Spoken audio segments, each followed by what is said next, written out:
আর ছাত্র দলের মারামারি দেখা যাচ্ছে, ছাত্রলীগের ছেলেগুলো আছে খুশিতে মানে ফেসবুক পোস্টে ভরা ফেলতেছে আবার নাকি ডিসেম্বর আসবে, ডিসেম্বর আসলে নাকি খেলা হবে। কিভাবে আসবে ভাই? এখন হচ্ছে মনে করেন এখন বিএনপির আমল যদি বাই চান্স চলে যায়, তখন আসবে হচ্ছে জামাত, বাই চান্স অথবা এনসিপি আসতে পারে। মানে এই তিন দলের মধ্যে যে কোনো দল তো ক্ষমতায় থাকবে। আপনার এই ওরা হচ্ছে এমন একটা কাজ করছে, হচ্ছে তিন দলকে পিটাইছে, মানে তিন দলের লোককে গুম করছে, মানে তিন দলের কাজকে ওরা হচ্ছে শত্রু।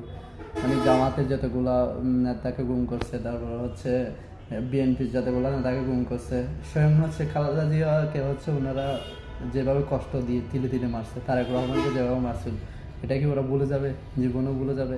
আর হচ্ছে সবচেয়ে বড় ফ্যাক্ট হচ্ছে, যদি আওয়ামী লীগ আসতে না পারে, বিএনপির জন্য হচ্ছে তেমন কোনো প্রতিদ্বন্দ্বী দলও থাকবে না। ইন্ডিয়ায় যদি ষড়যন্ত্র করে কিছু করতে চায়, তাও আওয়ামী লীগ কানতে পারবে না। কেননা হচ্ছে ইন্ডিয়া ষড়যন্ত্র করে বাই চান্স বিএনপিকে দিয়ে, মানে শেখ হাসিনা যেগুলো করছে, মনে করি যেমন বুট চুরি করে একশো ইন্ডিয়ার আধিপত্য বজায় রাখ, মানে বুট চুরি করে বারবার ক্ষমতা থাকে, ওইটা করতে পারে। কিন্তু তারপরে হচ্ছে শেখ হাসিনা কাছতে দিবে না। ইতিহাসে এরকম কোনো ঘটেই নেই, ইনশাল্লাহ বাংলাদেশে ঘটবে না। যা সাধারণ বাংলাদেশের ইতিহাস দেখুন, হুসেন মাহমুদ এরশাদ বাংলাদেশের কয়েকবার নির্বাচিত একজন প্রধানমন্ত্রী, সফল প্রধানমন্ত্রী।